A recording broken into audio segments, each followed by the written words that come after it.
again for another week of the what's my live called? Oh, it's that fruit. You know what I mean. My channel anyway. We're going through the grapevine. So I'm flustered tonight. I tell you, honestly, I've been rushing around in the garden, and yeah, we've got some fantastic guests on view tonight. But this has been a busy one today, and I'm going to blame it on Linda again because I've been over there gardening and coffeeing. So I'll bring in the guests now, and tonight we're going to be talking about polytunnels, cloches, undercover growing, you name it. We'll probably be talking about it tonight. So let's bring them all in. Hi, Emma. Hi, evening all. Hi, Claire. Hi. I've got a laptop going on. Hi, everyone. Someone's got an echo there. Someone's No, got an it's echo me. on. I'll have to turn it off. It's the laptop suddenly decided to talk. Claire. How are you all anyway? You all okay? All right, thank you. I'm very cold, actually. It's very cold outside. Right. And I've just got in and I just can't warm up. I don't know if anyone else is the same, but it's... Yeah, I've got no sympathy for you at all. Gemma, as always, was late. And she said, I've got a pedicure booked. I'm like, what? Like, that's the worst thing to tell me before we go on a live. And then she's rushed in and we've managed to get it all right now. But as per usual, Gemma's like, don't panic, don't worry. And I always be worried. Right, let me have a quickly look at the chat and we'll say hello to a few people. So I'm going to try my hardest not to miss out you all. Hi, Steve. Hi, Bumblebee Adventure. Hi. I was going to say hi, Garden of Emma then, but Emma's here tonight. Hi, Wendy. Hi, Debs. Hi, Nancy. Hi, Mia. Nice to see you in. Hi, Pam. Anna. Pauline. Garden Myself. Happy. Who else is here? Hi, Ali from the Right Pear Plot. And I'm guessing Trish as well. Colin, Pauline, Wendy, Andy, Siggy. There's loads of Jamie, Sharon. Who else is in? Bethan. Hi, Bethan. Nice to see you in. Kerry. Nice to see you in. Cheryl. Nanu at plot number 9. And Grinch. Mags. The Croft allotment. There's quite a few in. Have I missed anywhere? Addies.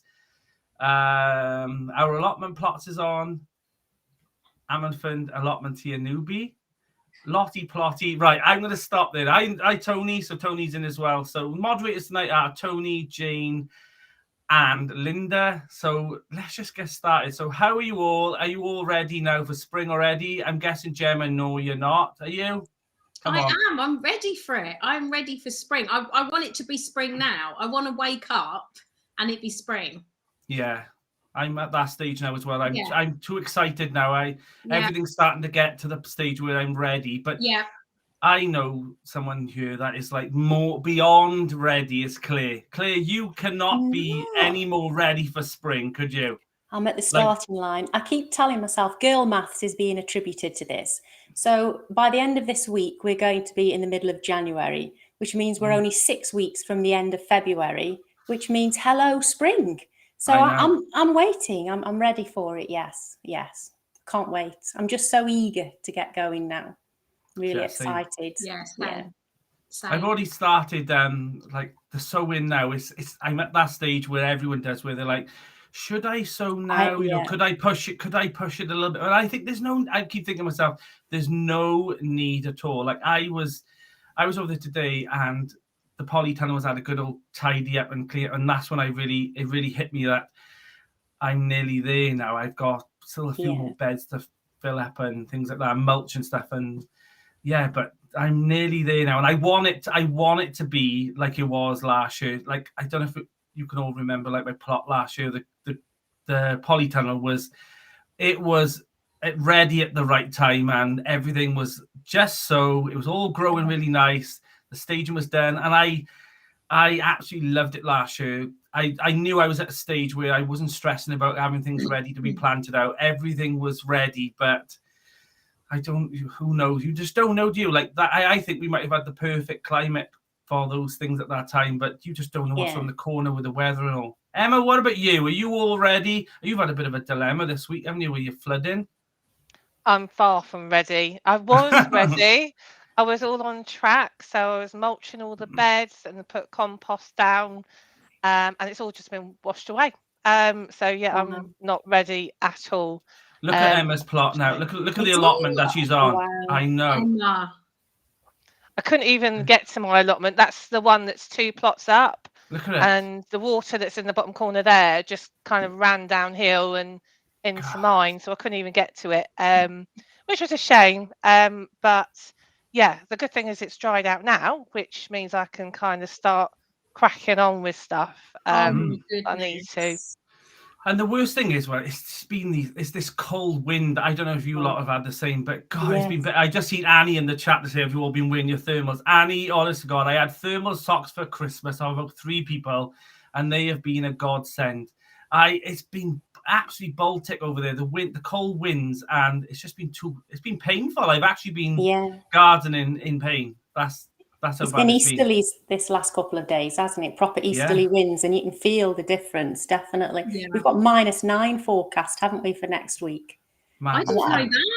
Oh, I think it was snow on Wednesday, and then -9 Thursday and Friday. And I'm excited because I've read that there might be snow as well. So yes, well, we did have snow, but it didn't really come to anything. You had snow as well, though, didn't you, Danny? But it didn't actually. Yeah. I was over the plot when it was snowing, and I thought I was like, "Is this heaven?" To me, I'm not one of these gardeners that get angry about the snow or is stopping me. I think it's a nice little break, and everything just looks perfect, doesn't it? Yeah. Absolutely, I'm lucky, really, because obviously I can just keep nipping in the house to warm up, another layer of clothes, back out to go again. So, I love the snow. A bit of sledging. Oh, God. I just love it all. I absolutely love it all. So tonight we're going to be talking about cloching, covering things over, fleecing, polytunnels, greenhouses, you name it. And we all have those things. So we've either got a greenhouse. Emma, you've got a greenhouse, haven't you? I have, yes. It's a 6x8, I think, greenhouse. I just got a marketplace, free secondhand. And last year was the first year I've properly grown in it, because the year before I got it sort of autumn time. It was kind of late season. So I grew tomatoes in it, got blight in there. But growing undercover, I definitely sort of recommend it, because you can control the environment, which is really good. Absolutely. And you've used yours as well, Emma, haven't you, to build your new raised beds and stuff? So you've got raised beds. So I love this idea, though, as well, of just using my greenhouse and polytunnel. I remember Freddie about 2 or 3 weeks ago, and he said, Danny, your polytunnel's full of stuff and is a mess. And I'm like, that to me is a real gardener, that you just use all your spaces. Claire, I couldn't imagine you doing that, but you've got a lot of. I'm sure you've got space. Extra, we've got lots space. Of farm buildings, so we've got plenty of space. But for me, on an allotment site, space is precious, and if I'm building outside and doing things, that to me is like an aircraft carrier that I could be using to grow things in, and also use the space to be building things and storing my potatoes. And I actually did a potato harvest today. That's the benefit that I've had for having a polytunnel and growing and those that I just thought. I went shopping for potatoes, and I couldn't get international kidneys, Jersey Royals, and I couldn't get them at all. But then when I went over to the polytunnel and I was looking through the buckets, I had 3 buckets still left of international kidneys. So I was well happy that I got some that I can grow on for this year. But have you all, Claire, you planning now yours, because it's your first year with yours now, isn't it?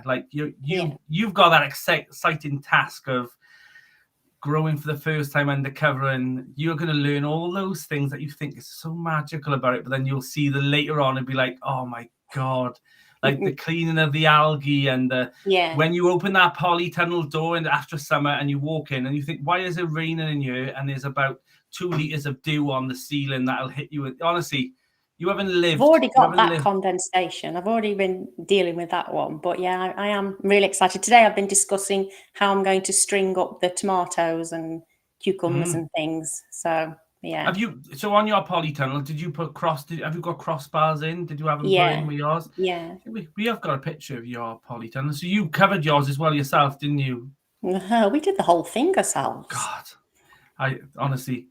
When I remember covering mine with Tony, and to be honest, it was hell. It snowed the day after. That's how you really feel, Danny. I don't mean the fact that I was with Tony. I mean the fact well, no, I mean the fact that it was cold. And and you won't believe how heavy that plastic is, Clare, isn't it? And it was really heavy. And I mean, Tony, if you've met Tony, right, he's a really patient guy until he's with me.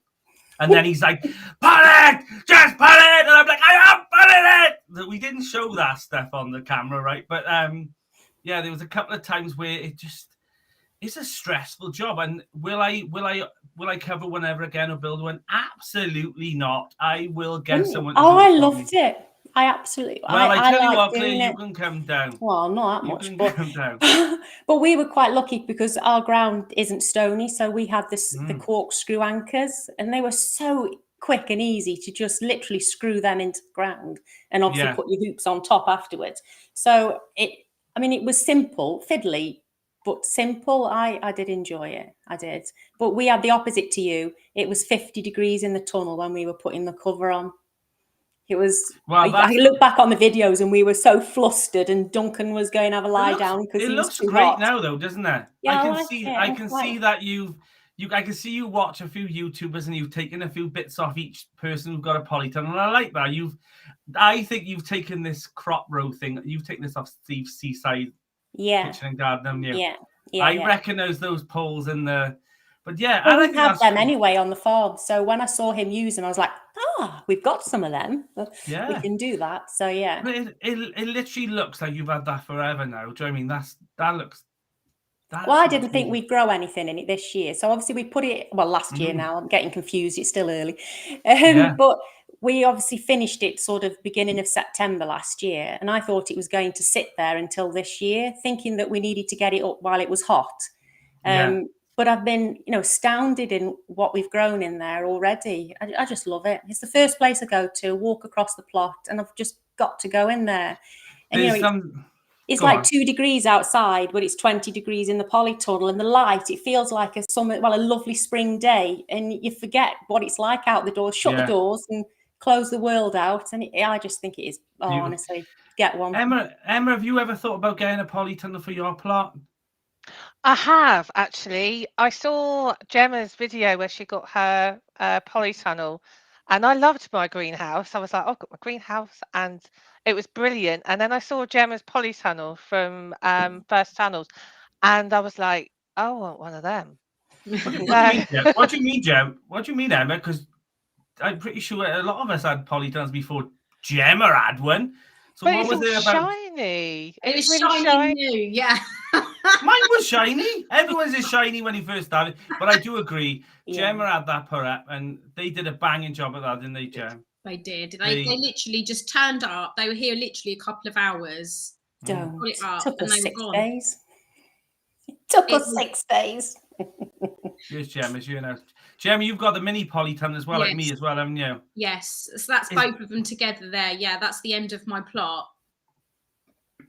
Isn't it great? I actually really love my little mini polytunnel, though. I've got one on mine as well, and you've got one as well, Clare, as well, haven't you? Yeah, but mine's only 5 foot. I think yours are both 10 foot, aren't they? Actually, no, Clare. Mine's a little bit bigger. Mine's bigger. I think mine's not the standard size because I already had larger hoops. So I changed the hoop size because I wanted it to have a wider. I think mine's like 5 foot by 12 foot or something like that. It's quite a I changed.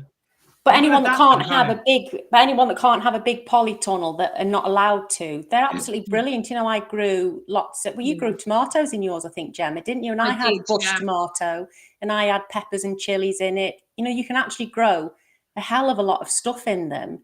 Yeah, I wish I bought the bigger one when I had mine.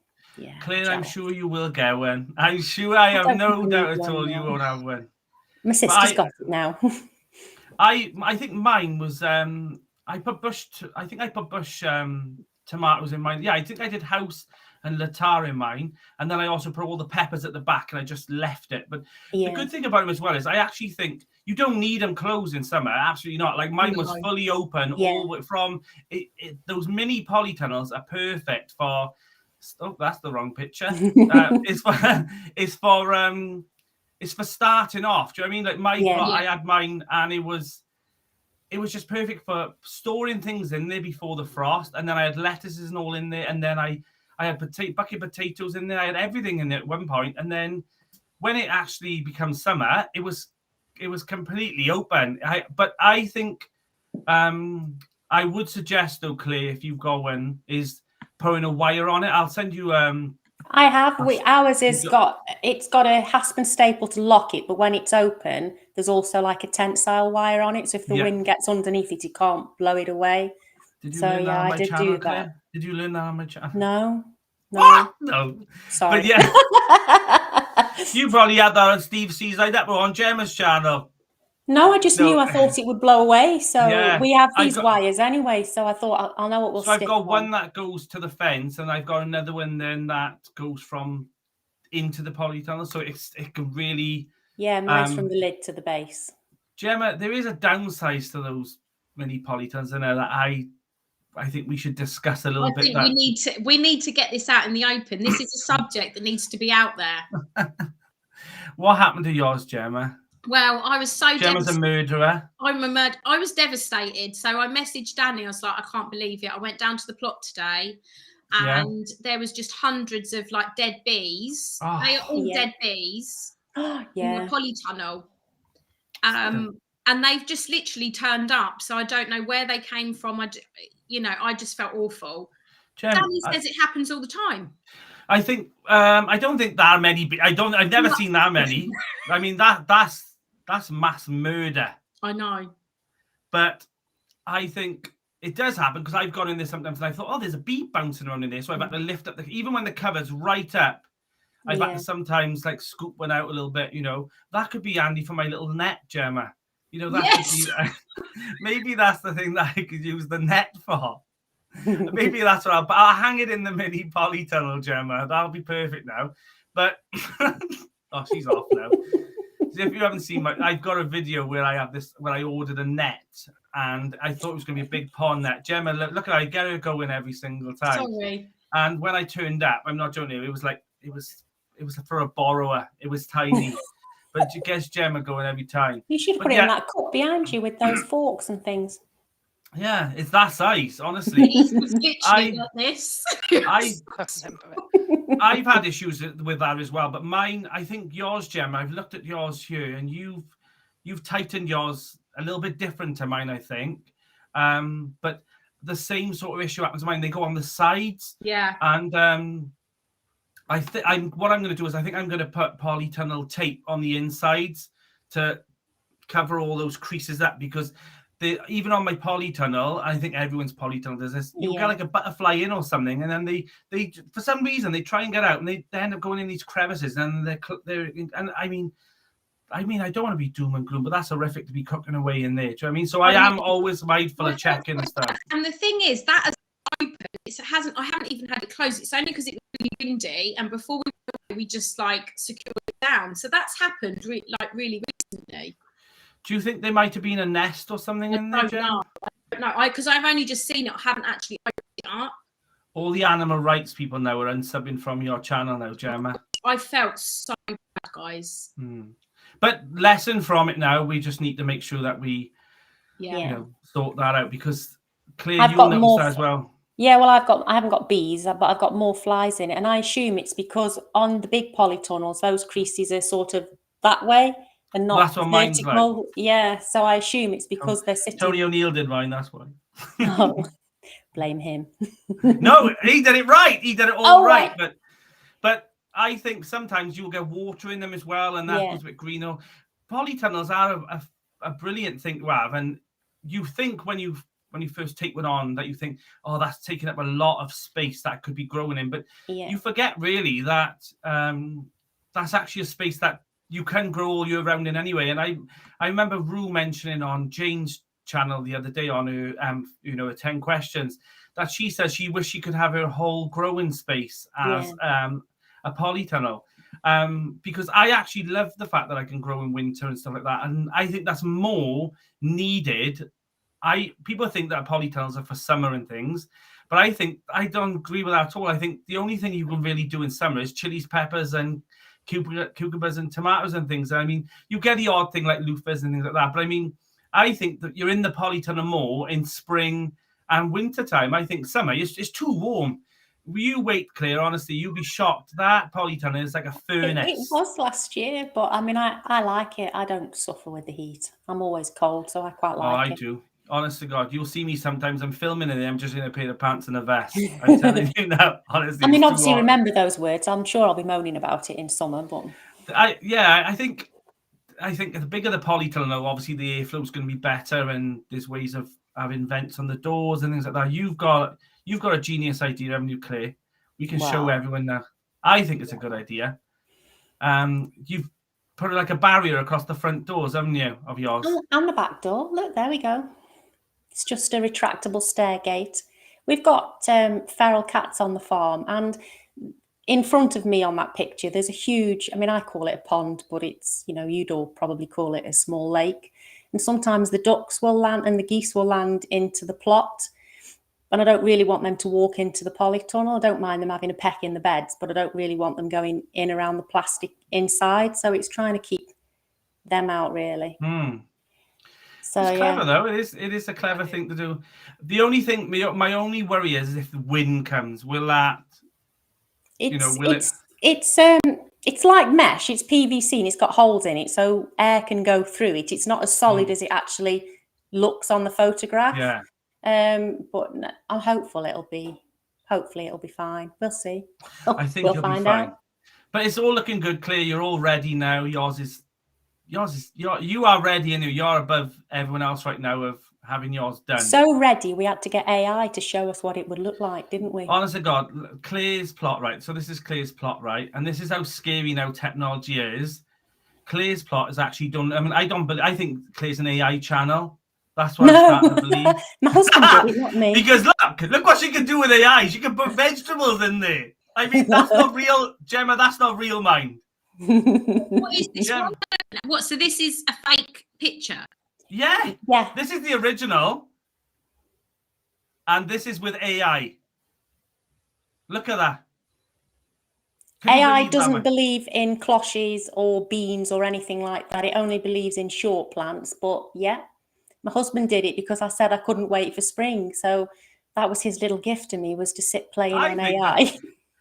It's worrying though, enough. Like, I think for the future, because I've got to live up to it now. I mean, Emma, you could say one day, look at all these beans behind me. You could have a blue screen in the house, or green screen. That's so cool. I mean, that's clever, isn't it? But it's good though, because it can give you an idea of what things will look like. Because I have comments sometimes saying, why have you put that there? Why have you done that there? And I'd always think, just wait.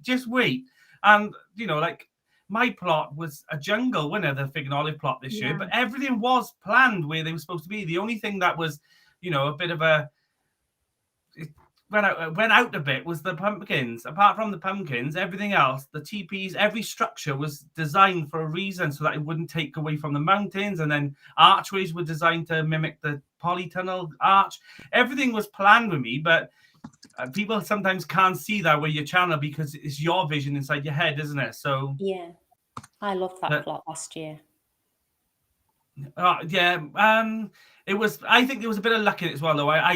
I had like really well rotted manure down there, and I fed it well. And then there was a lot of love put into that plot. I think last year I think that's what it was. And this year I got so many plans for the grapevine garden as well that it's going to be different. Like, I'm ripping some of the beds out. I think it's too orderly. And then the Fig and Olive have taught me to just have a bit more fun with it, and have a bendy path. And you're going to do similar to what you did. So you have both plots similar then? I think both plots are gonna.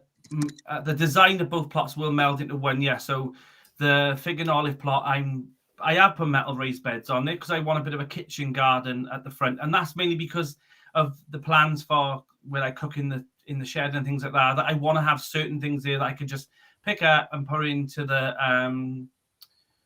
into the pot basically.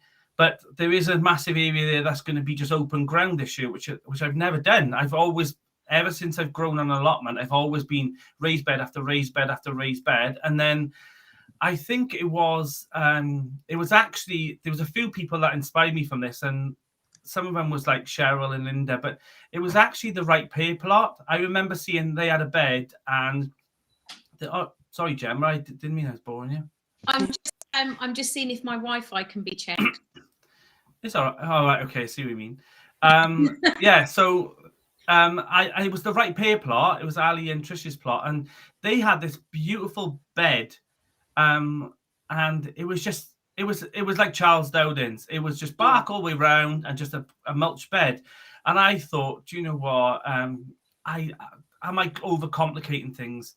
The raised beds were done for a reason on the Fig and Olive as well, because of obviously I got all those hedgehogs now living on the plot, and I wanted to make sure that they were off the floor a bit for the nets, because I didn't want to have, you know, Archie and all them not getting tangled in them and things. So that's what I'm saying. A lot of things were for that reason. So I am going to be mindful of a lot of things, but the grapevine garden, I think there's a lot of orderly beds here, and I do think I need those sometimes because they're all the same shape, they're all the same width and depth, but all the hoops and all the nets, then I am going to keep trying to find the right net and thing.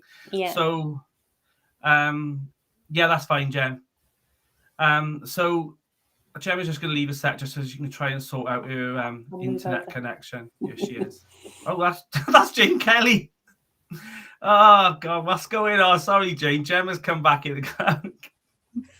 Sorry, Jane. Oh, so you can ask her about her garlic. Now you can ask Jane. Oh no, she told me. She's actually told me not to put her on. Oh, Jane, do you want to come in for a second? Yes or no? She's going to be annoyed because she told me not to, because she said she looked terrible today. I've just finished.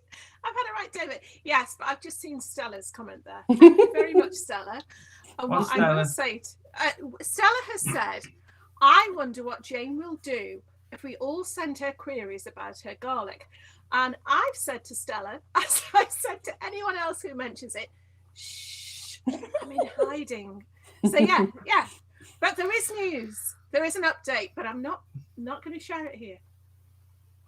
It's all just say it's planted and it's not come up yet. Well, let's just say I haven't planted it. Oh. Do you know what? This is the thing. So I don't know if anyone's seen on my last video, I said, oh, I've got a little bit of a Jane's garlic garden at the back now. So she's got, and I thought afterwards, hang on, have I just given Jane the key out of this now where she thinks, oh, it don't matter. I'm having that anyway. I'm having it anyway. It's got my name on it. You've got witnesses. Yeah. Yeah. No, I've not been able to get up to the garden. But somebody very close to me has. Oh, felt sorry for me. Well Rocky has. Rocky's been there with his little paws, digging away. Jane, you've had COVID though, haven't you, Jane? So that is a good excuse. Yeah, it is. It's the excuse, and I'm sticking with it for at least the next 4 weeks. Tony said, poor Mike working, planting the garlic again. It's never ending. That's what he signed up for, Tony. That's what he gets. That's what he gets. Yeah, but thanks, Danny. You just got me with my feet up there on the desk. Jane, just before you go, though, there is something really important to tell you. So I do this to her all the time. Poor Jane. Where's Gemma? Gemma's left alive. So I just want to talk now about what we were discussing before Gemma left, because otherwise we'll. Oh God, I'm waiting for Jane now. I've got a comment come in from Steve Digwell, and he says, "What do you grow in a polytunnel that you cannot grow outdoors?" Emma will change that to obviously greenhouse as well, because you've got a greenhouse. But you tried different things inside in your greenhouse this year, didn't you, Emma?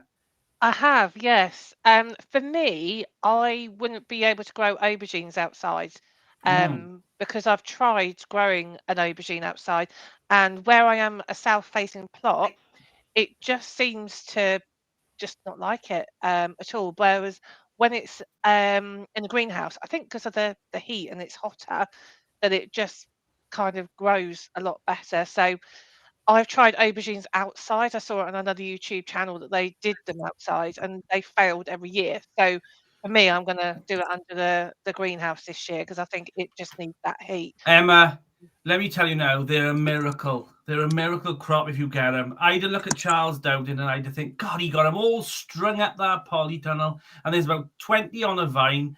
And I'd think, I start them off properly. I plant up this lovely big plant, and then they sit there. And then I have a little tiny eggplant come. That's aubergine. That's the algorithm. And then nothing happens. It either rots off, or I had two about this big. But I am growing like a slimmer, thick finger one. They're quite long, elongated. So I'm still trying every year with them, but they're just one of those things that you just... Have you sown them yet? I've sown the aubergine Black Beauty, which is the one I've told has a good heat resistance to it. And a couple of people have told me to sow Black Beauty now. So I'm going to try that one particularly this year. I've got long purple and a pinstripe, but I haven't sown them yet. Shall I not bother? Well, have a go. It could be just where I am, and I get a lovely sun, but I'm gonna try. I always try, and yeah, what can you do? We just keep trying. Some things work on your plot, and then your next door neighbor will have the best ever, and you think like, what's so different about there and here? But it's just the luck of the draw sometimes. Someone has commented saying, has anyone got any advice on getting a polytunnel, but without spending close to £1,000? We're probably the worst people to ask that, because ours did cost more than that, I think. But I don't think it depends. Sorry for butting in. It depends how big. It depends how big they want, because I could have had the First Tunnels one for that money if I didn't go to the size of mine. I mean, mine is only 20 foot by 12, but the 15 by 10 was but the 15 by 10 I remember was under £1,000. Yeah, I know if you don't go for the sliding doors and things. It's cheaper then. So yeah, you can drop. I know Nanu and Grinch, their council, they only allow a 6x8 structure on their plot. So they had one put on their plot. I mean that's plenty really for to grow in. They've got a nice bit of stage in there now, and I can't remember how much that one was, but it wasn't as obviously expensive. But what people to forget is the bigger you go, sometimes can be the cheapest. It becomes not as dear, does it? Yeah, no, per square foot it's cheaper, definitely. But you can buy the green ones and stuff. Gemma, you had a bit of a disaster with your green one, though, didn't you? Like eventually in the end, you can't. Yeah, I did. Can everyone hear me? I'm just checking everyone can hear me. Yeah, we can hear you, Gem. Okay, brilliant. Before I started talking, we did have a disaster. I mean, we didn't really secure it how we should do, so it was really our fault. I think if we'd have taken a bit of advice and been a bit more prepared, it probably could have lasted a bit longer. We didn't get the frame we had was like pointed at the top.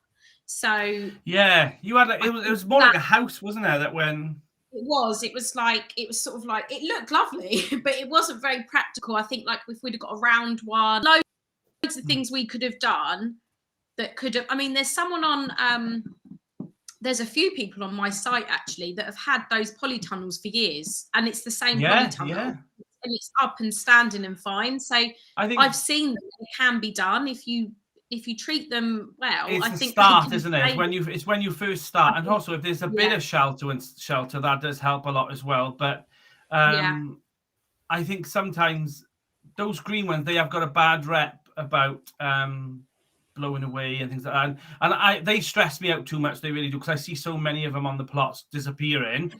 But there's loads of videos though on YouTube, isn't there, of how people have actually secured them, and I think you can buy those for under £150. Spend £100 and something on proper polythene, because I think to replace the polythene on my polytunnel is only about £150, which is cheap really, isn't it? So if you buy the actual cover and put a lot of wooden framing in and put proper doors and not the zip doors, actually you can get quite a good polytunnel out of that. But you've got to have a bit of DIY knowledge to do that, haven't you? I agree. Yeah, and that's the thing, is that it's the prep work with them as well, and like people you can buy, and I've seen people have them and just recover them and just change them and stuff, but you have got to be careful with them, you know, because once they show that weakness, it's game over. I think it's the game frame. over, I think if the frame even slightly bends or slightly that's where you got your issues. I think it's the frame more than anything. Yeah. A lot of people use trampolines, don't they, and the blue water pipe and things, and they make some really nice looking polytunnels, strong polytunnels. But again, I can follow a kit, or me and my husband can follow a kit without getting divorced, but not to actually build something from scratch, I don't think. I mean, like Tony O'Neill, he's had his now. I just seen the chat now. He's had his 14 years that he built from scratch. Like he built his. I got a picture here, I think somewhere. Yeah, so here's Tony's shirt, and this was all homemade. You know, he's got plastic on the sides, water pipe, and then he's used water pipe and frames. I mean, that's been there for 14 years now. Do you know what I mean? So you can build them and you can reinforce them and things like that. But you know, like I mean, Tony's got a big posh one now. Do you know what I mean? You could land an aeroplane in his now. Do you know what I mean? Look at that. It's very just nice. Like I've been in there, and I'm not even joking you. The size, you cannot explain the size of that polytunnel. Like it looks like a normal polytunnel there, but I assure you, it is not. I'm not. You could fit in about 3 or 4 cars easy, and have loads of space to work on. It's mad. I'd even say 6 cars. It's crazy, absolute crazy. But it would stress me out. Like he's got it on the top of the mountain as well, and it just. Oh, I stress about it when, and you, Claire, do you remember your first time when you first had a polytunnel and the first wind? Like the first wind, you get really anxious, don't you? About we were so torn because we didn't know whether to face it east to west or north to south, and north to south would have been a bit more sheltered from the prevailing wind coming through the ends. Yeah, it was underneath a huge tree.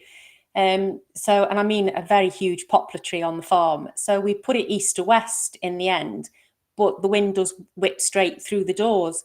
And I was a bit worried about it, but it doesn't move an inch. It absolutely doesn't move an inch. So, you know, we did buy all of the extra braces that you could buy for it, but I'm not worried now.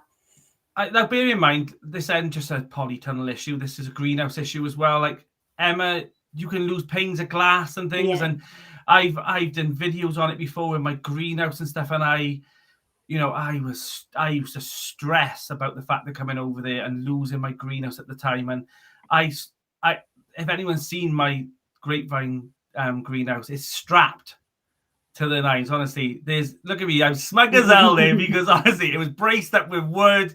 But those straps, they were only intended for the winter. But I've actually just learned to just accept that they're part of it now. I've learned to accept it, that they're there and they hold that down. All I did was those fence pins you've got, Claire, on a 45-degree angle at the bottom, and then I just put ratchet straps across, and that they have held forever.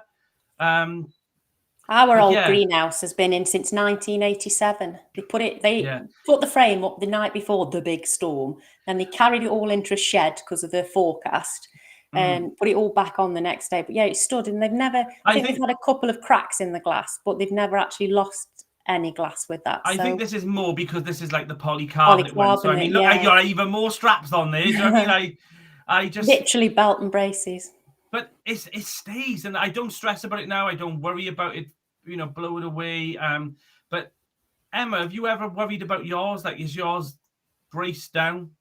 I do think it's like Gemma said, it's the frame.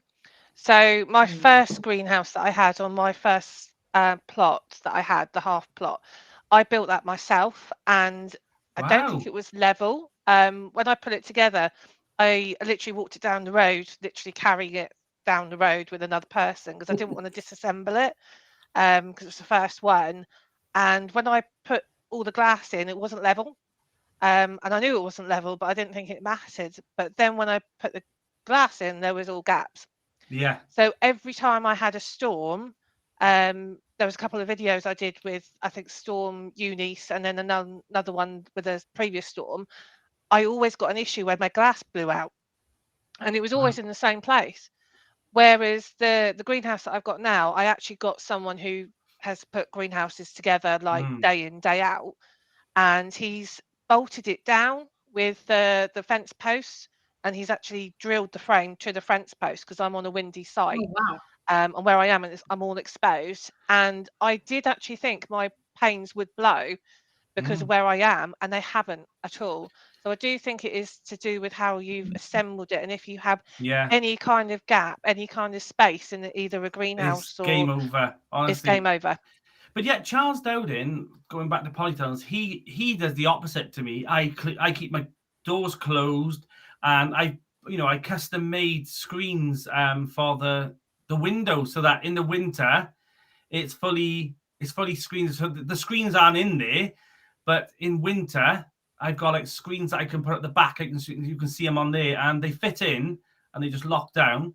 But I worry about them, but he just says, just open your doors, just open them up and let the wind go straight through.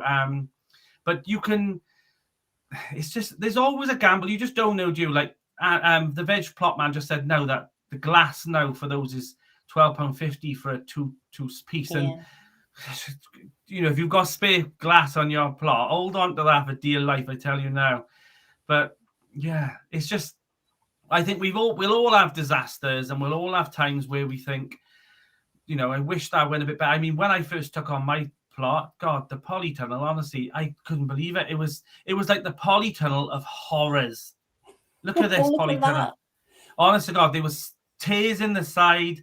It was just, honestly, I could see that it could be something more. Do you know what I mean? I actually just re-skinned mine. I am tempted in a few years' time just to get a new one and have a little bit bigger, perhaps. But yeah, I took on that plot, and the only reason I took on the actual fig and olive plot was because there's rules on our site about polytunnel sizes, and that polytunnel was built years ago without permission. It was too late then, but it was the square footage size, and the only reason I could take that on was because I wanted to put a polytunnel on that site, and it's called the Grandad's rule. I don't know if all sites got this, but we've basically got it. Have you got it, Emma, on yours as well? So that you can put a building on the square footage that is already there, but you can't make it bigger, sort of thing. But yeah, it was but I remember spraying the polytunnel poles black and things, and Tony O'Neill, honest to God, he had an absolute heart attack when he turned around. He weren't happy about that. He was honestly, he wasn't happy about. But I will say, Tony was wrong. In my opinion, Tony was wrong because it hasn't melted yet. And if it does melt, I will never tell Tony O'Neill. I will just get someone to recover it without him knowing, and then yeah. But and everyone's commenting saying it's not Grandad, it's called the grandfather rights. I've never heard of that tool. I've never heard of it. Really? Gemma, you just do what you want on your plot anyway and hope for the best. Yeah. I mean, Gemma, did you have to submit to the council or to your allotment society about where you want to put your buildings and things? If I did, do you know about this, Gem? No. Well, where we are, we have to submit a form to say, is it okay if we put it here? Because they might say no. And also, I think sometimes when you have these polytunnels and greenhouses, you need to be mindful of the next door neighbour as well, because if that's where their sun's going to be and you've got, vines to the ceiling in summer and it's dark then on this side, it's not fair on them, is it? So I think people need to be mindful. But Gemma's like, nah, what are they going to do?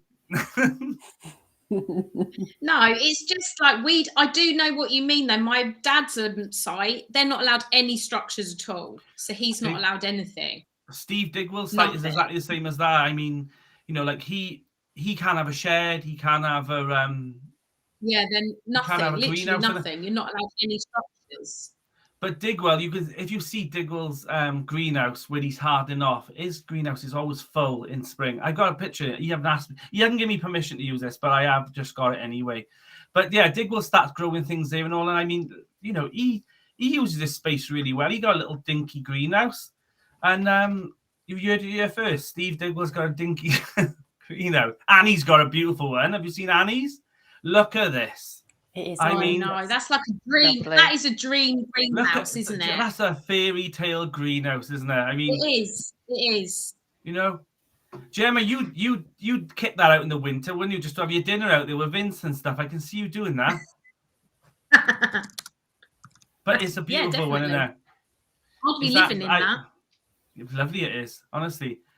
But yeah, so do you think having one is vital? Like, obviously we just touched on, like, Steve can't have them on his site and stuff, and I think they're vital. I think having a greenhouse or a polytunnel or a mini polytunnel, I think they're vital to starting and hardening things off. I mean, you can do a cold frame, you can have cold frames and things, but I couldn't imagine having a growing space without a shed or a polytunnel. I couldn't imagine it. I couldn't imagine, especially in winter. Because it's hard with like storage and just like you'd have to be traipsing everything up to your allotment every day. But that's what my dad has to do. There's nowhere to keep anything. He just takes up every time he goes what he needs. Like me, could you imagine me for 2 plots hardening all this? How could I harden all that off at my home? How could you do that? You'd just have to plant. You'd just have to do it later, wouldn't you? So direct. I got a YouTube channel to run, Clare. I can't be planting later.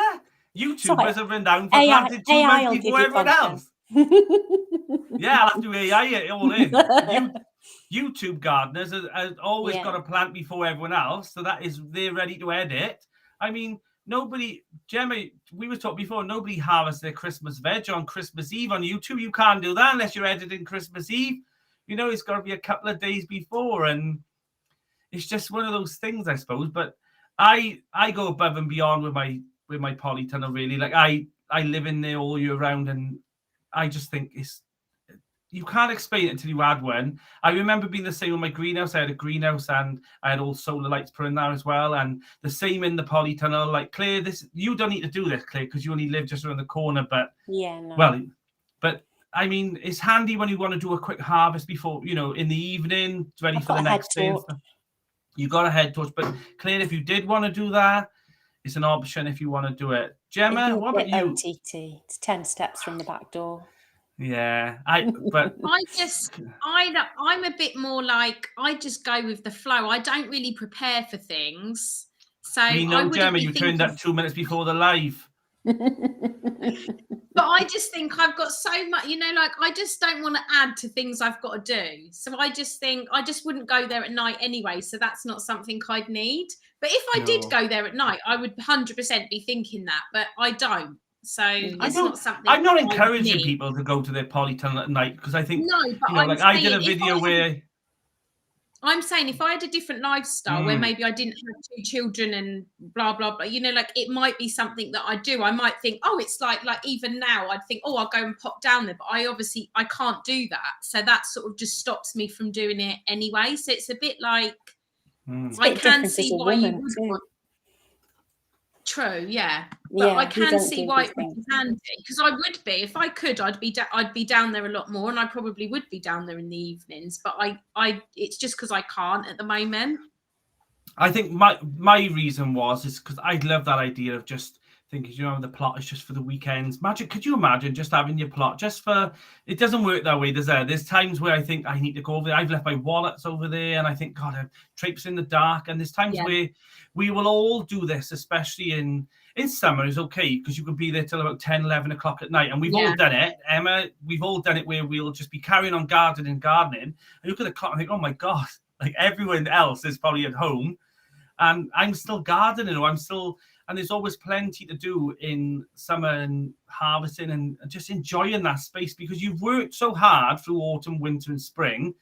Summer's the time where you just sit back and you just make harvest videos and enjoy all the flowers and take pictures of bees and things. And I think sometimes I need that light, because in the winter, if I finish a shift at 7:30, it's been dark since 3 o'clock. So how would I harvest then, or how would I finish doing the last couple of things before? I think it has got a place, and I think it is brilliant. I think it's definitely a place. If you know you're going to use it, why wouldn't you do that? I think it's brilliant. But I get it. I totally get it. Like, if you don't need it, like, I wouldn't want people to be going over there. I mean, there's times Linda at the Feel Good Garden. I can see her smiling in the back. No, she can be over there sometimes. My auntie goes pitch black. And let me tell you, she made me once. We were at the gate, all locked up, and she made me walk all the way back down, because I was being a gentleman. I didn't want her on the allotment on her own. She made me walk all the way back down there. Here she is now. She made me go all the way down there, mind.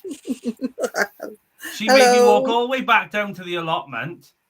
And then we unlocked her shed because she thought she'd left her phone in there. So we were looking around the shed now in the pitch black. And then she finds it in her pocket. Instead, did you get it out of your pocket to use the torch to look for it? Yes. So she was. Thanks, Linda. But yeah, honestly, so I was like, oh, and it was freezing cold as well. But yeah, I just think sometimes, you know, and I did say to her, see, if you had solar lights down here now, you wouldn't have to worry about that. But I don't think it's needed. But I do think having a greenhouse and having a polytunnel thing, I think personally myself, is definitely needed for growing. But it's not vital. It's not. You can be a gardener without having those things. And I mean, you can grow things outside like peppers and things and cloche them or put things. You know, you can do it. It's just easier, isn't it? Yeah. I think it's just easier, and I couldn't imagine it without it now. I think once you have one, I think you'll never look back. Then, do you know what I mean? You'll never look back, and you think, I'm glad I got a greenhouse. I'm glad I got a polytunnel because it's also a shelter in there. Those April showers and running it. Emma, I mean, you had air conditioning in yours for a long time, didn't you? With that watering can that used to hold the window open. And you know what, Emma, I miss that watering can in that hole. That was one of the things where I thought, I'm subscribing to this woman because she's not only creative, she accepts that she cannot get that lock to put onto the window. So she just opens her greenhouse window with a watering can every day. And I just thought, do you know what? I take my hat off to you, Em. But I was actually really sad when I seen you actually had it fixed and you had the actual proper opener on there. I think everyone preferred the plant pot, though. That was the favourite, the black plant pot that I had wedged in. But when I put the watering can in, but do you know what? It melted because of the heat of the greenhouse. When I came to remove it, it was actually melted in the greenhouse frame. It was there a long time, honestly. Oh, I felt like it was a subscriber, Emma. It was brilliant. But that's you all over the winner, Emma. I love you. Pulling it to get it off. I don't know if anyone's seen Emma's channel, but if you haven't, go and give her a subscribe. And obviously Clare and Gemma as well. But Emma don't realise how funny she is on her channel. She'll do things right. And I'm literally in hysterics and she's dead serious about what's happening. And it's brilliant. And Gemma, remember the rat? The rat in the shed. She was just like, there's a rat in there. And she's just so serious about things. Rat. But Gemma...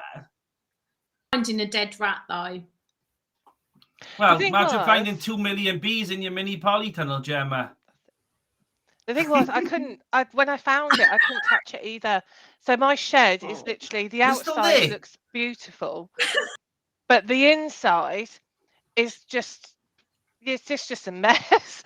That's all I can describe it. And like when I was cooking some bits in there, I was just like cooking on the gas stove, and I could see the smell, and I thought, what is that smell? And I just didn't think anything of it. And then a couple of like flies were coming in, and I thought there must be something in here.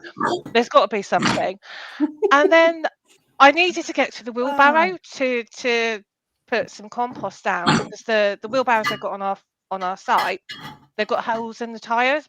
So I moved my wheelbarrow and it was just there. And I thought, oh no. And I stood for ages in the middle of my plot, just holding a shovel, trying to build up to get it. And in the end, some very kind person came along and said, why are you standing in the middle of your plot holding a shed like this with your shovel? I said, I've got a rat. And he just went in there and got it and buried it. But yes, my shed needs a bit of TLC on the inside. Gemma, you'd have been the same though, wouldn't you? You wouldn't have gone in there and got that rat out of the shed. Gemma, you look really... went in there and got it and buried it for you. I wouldn't have buried it. Would you, Gemma? Yeah. Clare would have walked in there, muscles going, she would have been like, get out! Poo bag on the hand, well, to be honest, straight in the bin. Well, there's... I don't know. I think I would have just got it out. I mean, you're gonna get rats on the. I found a blooming little rat hole in the in the big polytunnel now, and they want to come in for a bit of warm if there's bits of food in there and things like that. So you're welcome. You know, no, they're not. I think the more active you are, though, if you leave your greenhouse or your polytunnel for about 6 months or so, they start thinking, oh, this is not being used. So Emma, my advice would be use your shed, keep it nice and tidy, and if not, Freddie be on your case, because I mean he was on my case. You know, he was telling me off about my polytunnel. I think Tony made a comment about a few weeks ago when I mentioned about the rat on the chat, and he said it's because my shed is raised up, so I've got space between the ground and the actual shed. And secondly, my compost heap is actually right next to my shed. So what they've done is they've kind of built a nest in the compost heap, and now they're going underneath the shed and into the warmth. And I think that's what's caused the problem.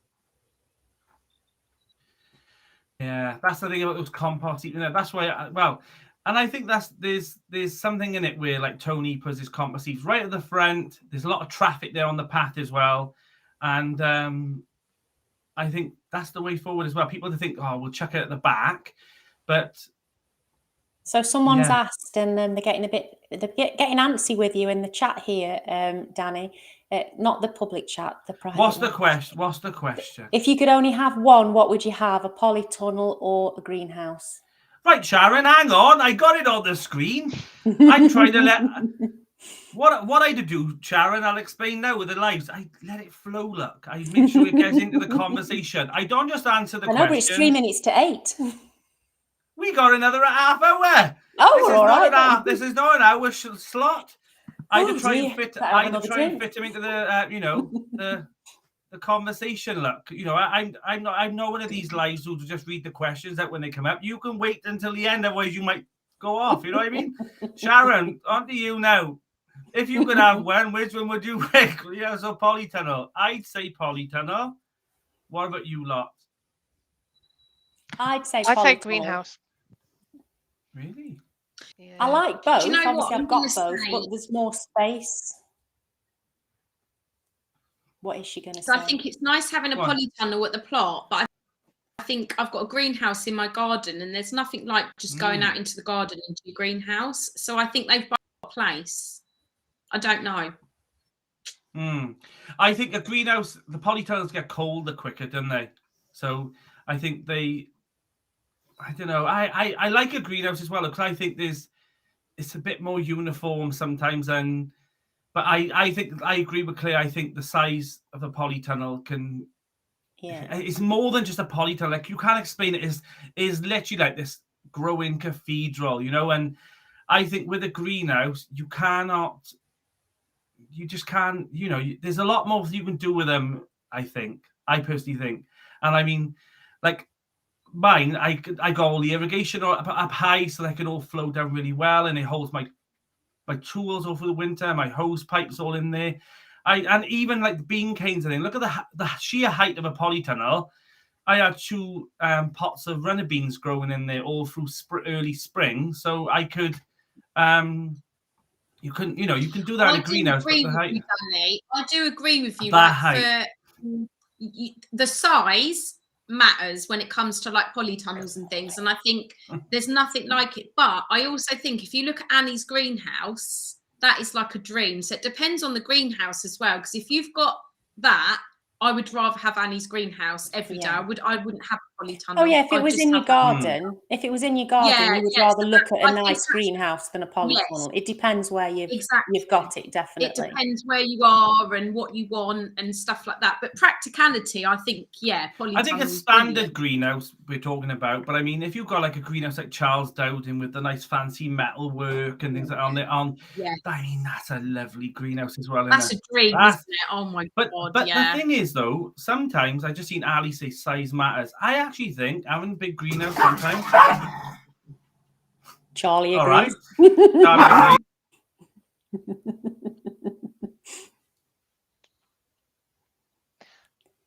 I think with greenhouses, though, you find that the glass will blow out, and I don't think you get that issue with a polytunnel. No, but a rip. it's easy to change a pane of glass, but if you get a big rip on your polytunnel. That's actually true, Claire. Yeah. Yeah, I didn't actually think of that. Yeah. And I am frightened. Oh, hello, that's my polytunnel. Look at those little gem lettuces. I stare at them every day. Is that real or is that AI? No, that's Claire? real. That is absolutely That's real. real. That's real. Yeah. Yeah. Yeah, that was taken yesterday. Yeah, it was. God, I'm sorry, I'm back. Like, the other thing about my polytunnel, which surprises me, is that actually the temperature when it's cold is colder in the polytunnel than it is outside on the outdoor thermometers. It's cold, and I think it's something to do with the stillness of the air. So I find the polytunnel is cooler overnight than the greenhouse, but the polytunnel heats up quicker in the morning than the greenhouse, and they're both in full sun. But yeah, it's definitely cold overnight in there. But that, I think in spring as well, that polytunnel, when you're growing and you're sowing seeds and things in there, that nice temperature, do you know what I mean?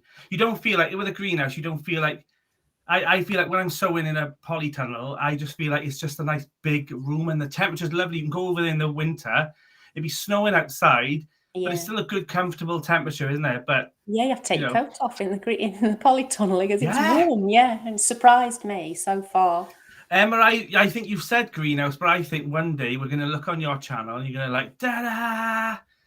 Emma, don't build it yourself. Do what Gemma did, though, Em. She got first tunnels to come in and do it, didn't you, Gem? But is it expensive, Gemma? Someone did ask that earlier. Yeah, do you know what the thing is with first tunnels, and I don't know if it's just with first tunnels. I didn't go through any other company, but they do. If someone else is getting something in your area, you know, like they do it, so they can give you quite a big discount. Yeah. So it's always worth, I would say personally, contacting the company and saying, this is what I'm looking for. For example, polytunnel, this size, whatever. I'm in this area. And seeing if they've got a big job in your area, it might be in 3 months' time, but you might get it at a really good price because they're already down there. Do you see what I mean? Yeah. So it's always worth trying to get those deals from companies. I mean, that's just first tunnels. I don't know if any other ones do that. We talked about polytunnels, mini polytunnels. We've talked about greenhouses, but I always go back to these, and I talk about them all the time. Is polycrubs. This is my dream. So when I said earlier about a polytunnel, I actually want to retract that, and I want to say mine is a polycrub. Look at these. I mean, this is a cross between, you know, like a polytunnel but I mean, they are built, they were designed for the, you know, the Shetlands because of the winds and all. And I mean, they're just round polycarbonate, but I mean, look at that. It just holds itself and it just looks so, I know lovely greens going and stuff. And I was interested in the poly eco ones. So they were significantly cheaper than the polycrub.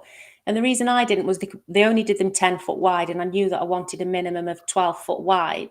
But I was also worried about, I've already said that it's only £150 for a new sheet for my tunnel. I know actually you're going to break some wood on the batten, so you're going to spend more than £150. But I wasn't sure how quick it would take the polycarbonate to go that horrible colour that it goes and it gets brittle. And I thought that would be dear to recover. Claire, you are in for a sharp shock next year when you see your polytunnel. That crystal clear glow of a polytunnel, it goes. Mine was like this, and now it's not. It loses it so quickly. I think after about a year or so. Got to paint it, haven't I? Is it aquaphilic? I think it's called something inside it. You paint inside, and it's supposed to help with the dewdrops in the polytunnel. It's not supposed it's supposed to run to the sides, but I think it's supposed to help with keeping it a little bit clearer for a bit longer as well.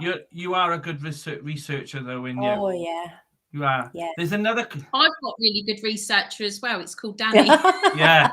Well, she asks me if I don't know, then I have to research. So Gemma then goes and has a pedicure, and she comes back with all the answers. Addie's Veg Garden has asked a question. Polycarbonate or glass? I've got handmade polycarbonate greenhouse and never need and never need to use shade. I think with the glass, they won't. I don't know if it's the same on your sites or whatever, Emma and Gemma. They won't allow a new greenhouse now on our site, which is glass. It has to be a polycarbonate one due to health and safety. But if it's already going on there, same as the grandfather rule. But yeah, they won't allow a greenhouse to be built on our site now if it won't be brought on. So basically, eventually, our site will be all polycarbonate. What about you two? Is like, I don't know. There's literally no rules on mine at all. So I literally. Gem, there might be rules, but you might not know them. You've not read the handbook. No. Well, maybe. Emma, what about you? I don't know. No one's ever said anything to me about anything. Did you have a rule book when you first started? No. Oh. Emma, did you have a rule book? We do have a rule book. There's a lot of rule book. There's a book. There's a book. There is a book. Really? I've got a rule book and I keep mine at home. You are? I have a rule as well, and even though mine's at home, and that is keep the husband happy. Gemma, you could be a ticking time bomb to be kicked off your site at any minute. No, Tony O'Neill to the rescue. I assume you're an association rather than a council. Yes, mine's not through the council. Jane has tried to be controversial, like as always. Come on now, polycrub are very glamorous at the minute, but give it another few years and something else will come along. Ooh, controversial. Jane, if they offered you a polycrub tomorrow, you would take it, I know. I'd rip my own polytunnel out for one if they were going to give me one. Really? Yeah. I think they are beautiful. And I think they are made to last, I think. And that's the thing about it. But I do agree that Jane just said yes, please. Well, you jumped the bandwagon straight away, did you, Jane? But I do agree that polycrubs, they are beautiful. But yeah.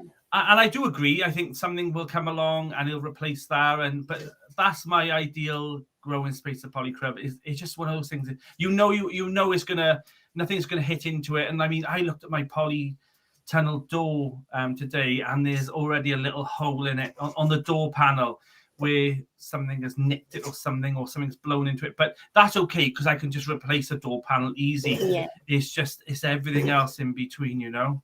Yeah. They're built in the Shetland Islands, I think. So they're built to weather storms. I think that's what their purpose is.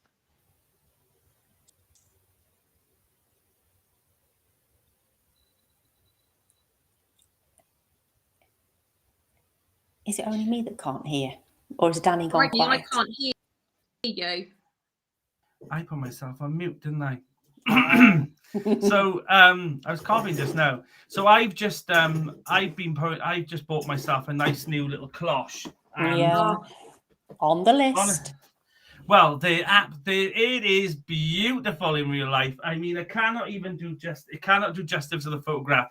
I bought two of these, a little treat, and the handles are lovely on them. And will they stay like that forever? Absolutely not. But cloching is really important, I think, especially when you're first introducing things outside. I've just planted out some pak choys and some spring onions already outside. They're winter hardy ones, but they're out. They're cloched over, and they're staked down as well, so they don't blow out. They don't blow out a place where we hope. And yeah, I just think they're just a nice little thing that someone just said that will blow away at my pot. They are. It comes with little stakes, but I wasn't too happy about those, so I went and bought really long ones that can push right in. But we'll see if it blows away.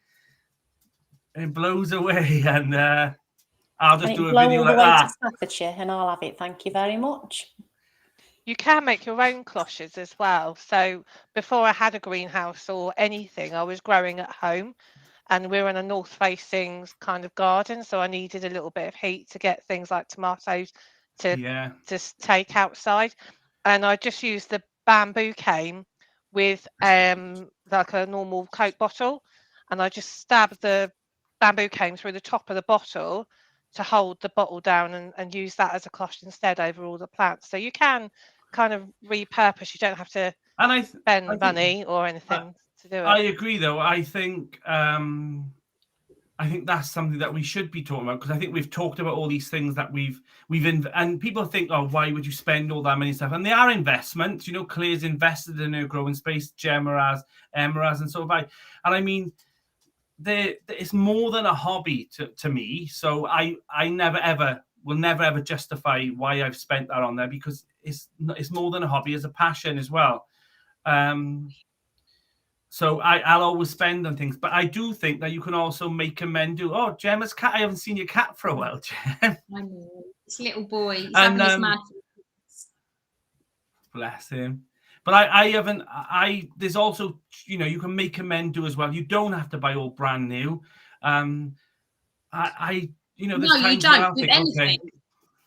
Okay, there's always people giving away stuff as well, especially down at like a lot of sites. You get everything. You're like Kerry at Dog in the Plot, honest to God. Yeah. And I just think sometimes I've got a theory about this, and I've noticed as well. There was a woman on our plot as well. She came onto site, and all the old men, they had a bit of chivalry, and they all ran to her and they all helped her dig all her plot over. And I thought, I was here 3 months ago, and someone offered me a toffee. Do you know what I mean? That's all I had. I had one manky toffee in 3 months, and she came on there, and she had all her old tools given to her. And I think that's what happens. I think sometimes, you know, Jane hates me saying this, but I think sometimes the lady gardeners are a little bit too easy sometimes. Look at Jane's face. Look at Jane. She was cussing me out then. I don't mean that in that way. I just mean sometimes I think that sometimes I've seen a few women on my site, they do flutter their eyes and they do shake their hair a little bit, and I might offer them a toffee. That's as much as they get off me, because I got too much to do on my own plot. But I do think there's some out there that will do that. Claire, you're not one of them ladies. I know you are. You're a grafter, in you. You're a grafter. I've seen you out there sometimes on your channel. I think. Excuse me, what are you trying to say? That me and Emma aren't grafters? No, you're not. I've seen Gemma not graft.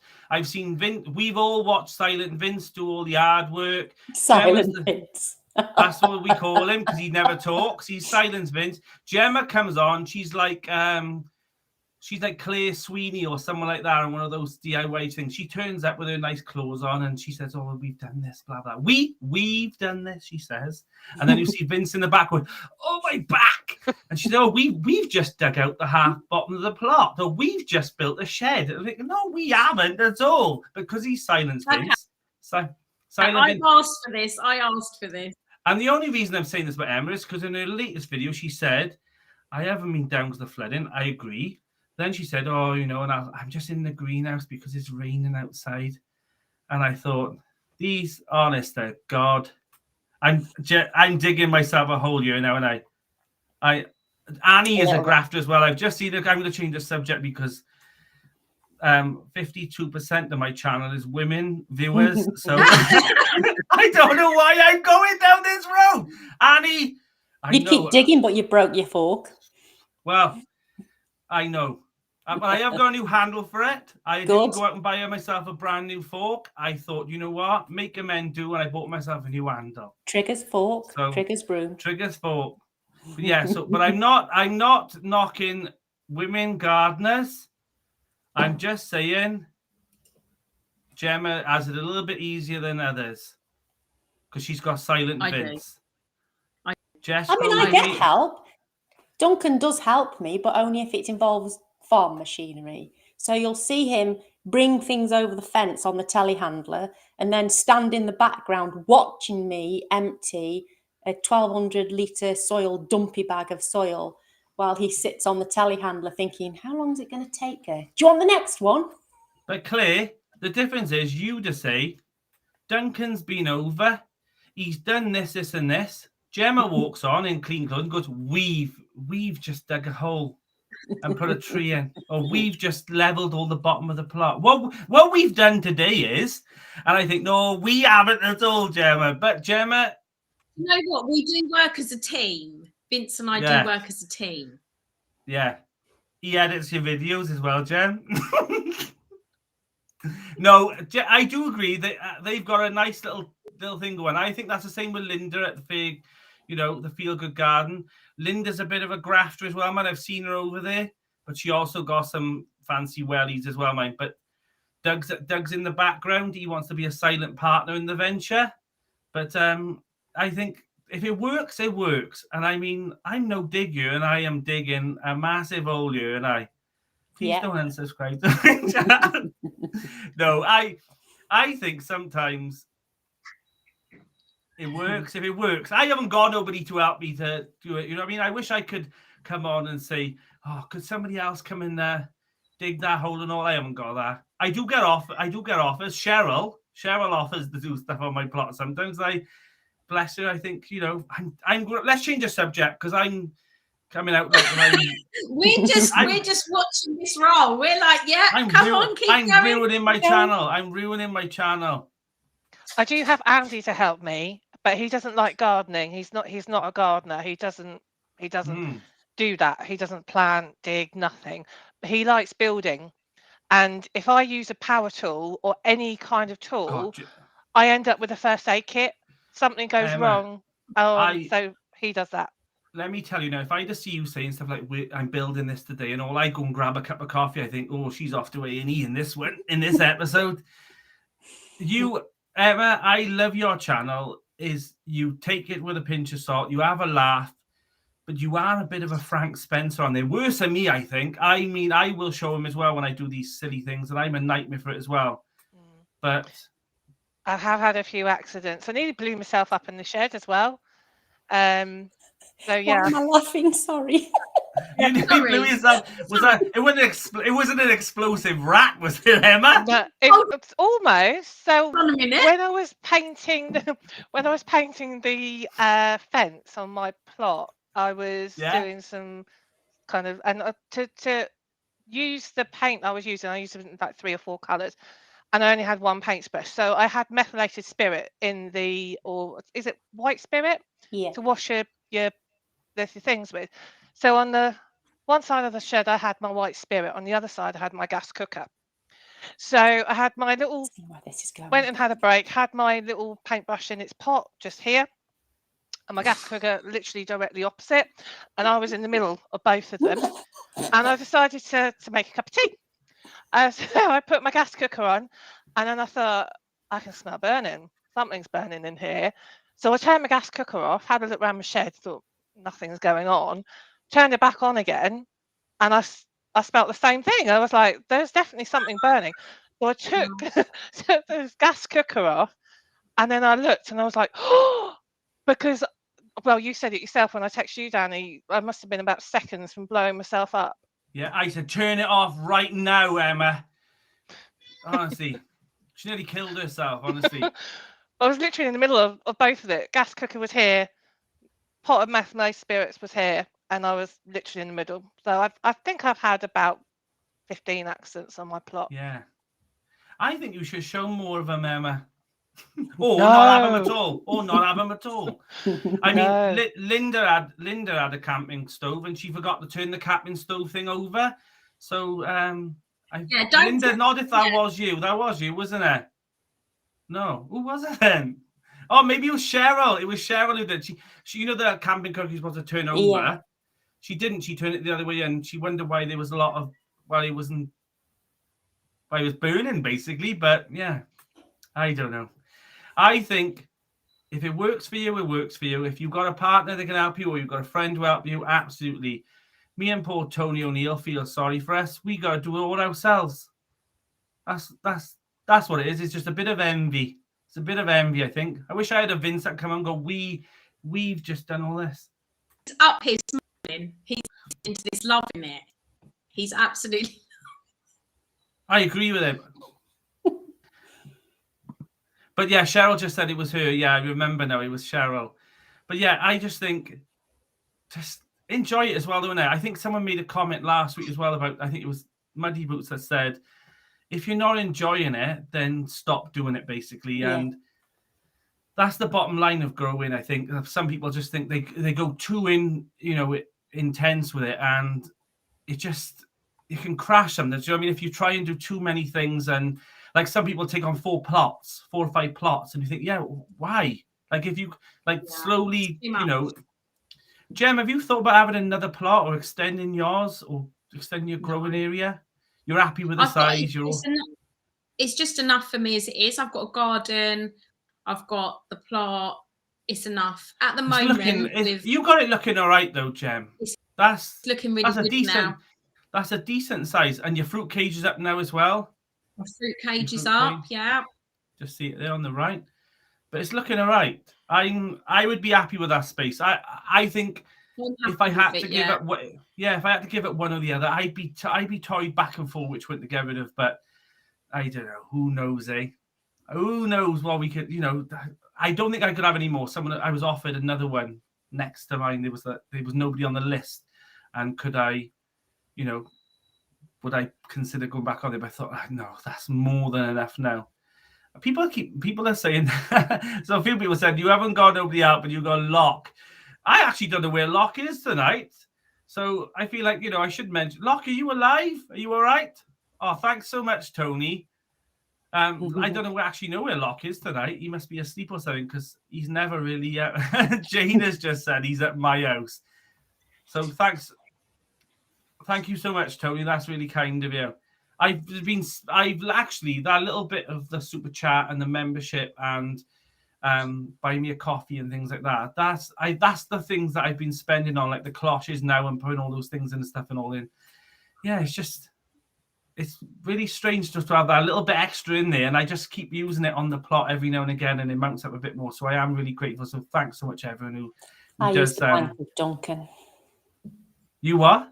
The Bank of Duncan funds. Yeah, you use that, Claire. I haven't got that either. Yeah. I got the Bank of Tony O'Neill. Yeah, that's what I've got. I got Tony O'Neill. He funds me a little bit. Look, God rest him. God bless him. God rest him. Don't say that. He's doing well tonight, aren't you, Danny? Oh God, what am I? You could tell I've had a busy day. Honestly, I was over that plot all day, and honestly, and Emma texted me saying, "Oh, are you going to send the link?" I was like, "Emma, I'm still planting over here. I really engrossed in it today. And you know those days where you go over there and you just there's no time. You just carry on doing your jobs, and I wasn't even looking at the clock or nothing. And then I did that thing again where, you know, where you think, oh, I'll pop to Linda's, I'll have a quick cup of coffee. And Can you see Pammy there from Garden of Whedon has just said cherry tree, Claire. I was actually on the phone to Pammy earlier, and Duncan went out of the house, and I was going to buy a cherry tree to go in the fruit cage. And because he left the house, I ran to his computer so that Google Pay would pick it up off his computer. And I was terrified it was going to send him a text to approve this purchase, but it didn't. I was like, yes. So sorry, Duncan, if you're watching. Yeah, if he's watching, he's going to be cancelling that straight away. Yeah. I think, though, if you enjoy something and you want to spend on your plot, spend it. To me, it's not just an allotment. It's somewhere for me to go. It's somewhere that I really appreciate through COVID. And now on top of it, I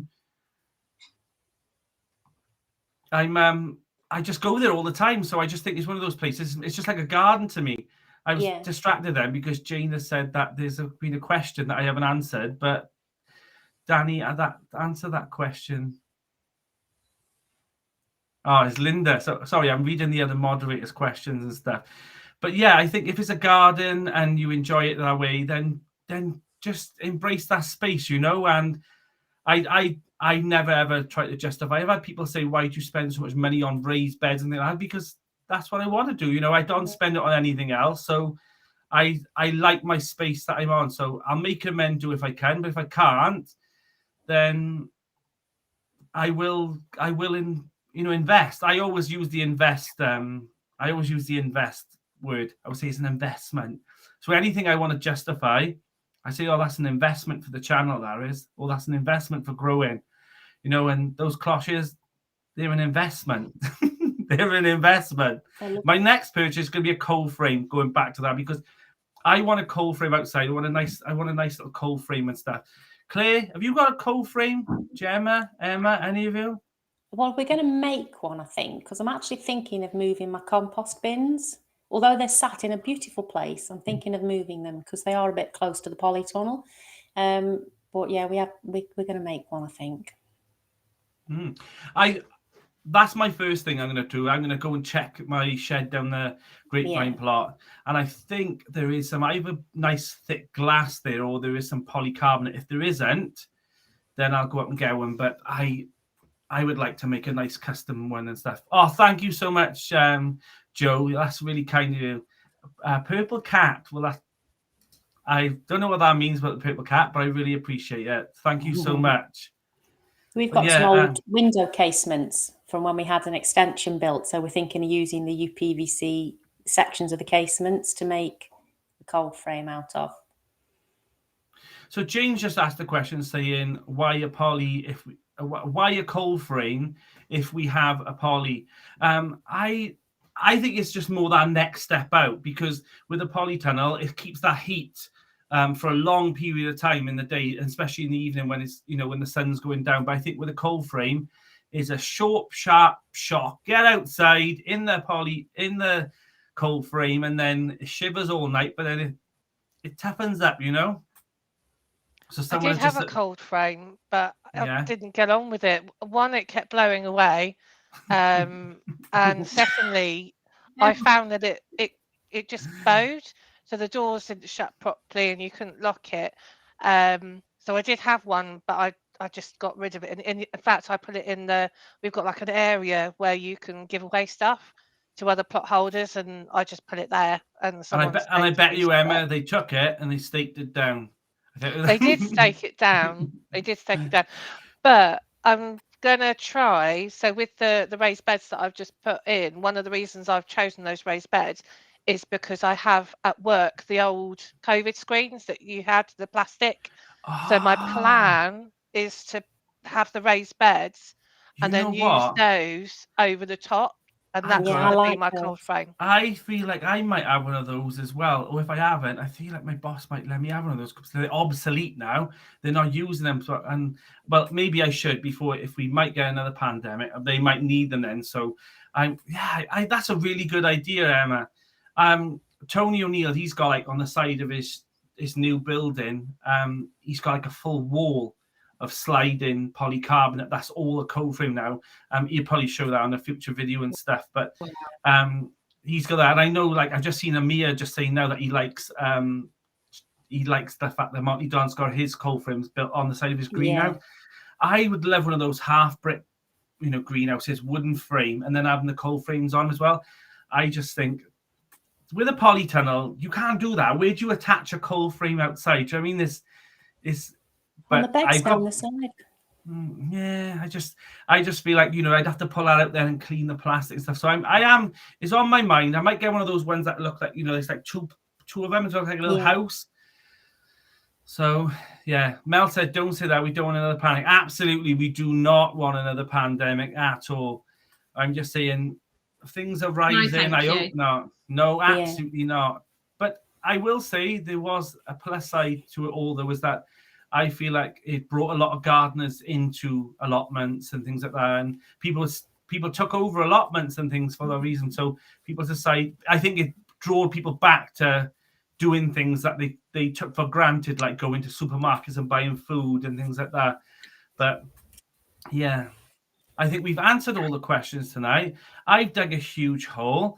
I like all my subscribers, male, female, or any gender. Please, I'm not digging another hole, but thank you so much, everyone, for coming on tonight. Gemma, Clare, Emma, it's been an absolute pleasure as always. I'm sure you'll be on again. These are now we're going to run all the way through until I've said I was going to finish the 1st of February. Now it's gone to the end of February because other YouTubers have said, I'll come on. So now is another month. And yeah, there's people coming on and stuff like that now. So they're going to come on now. I think there's quite a few.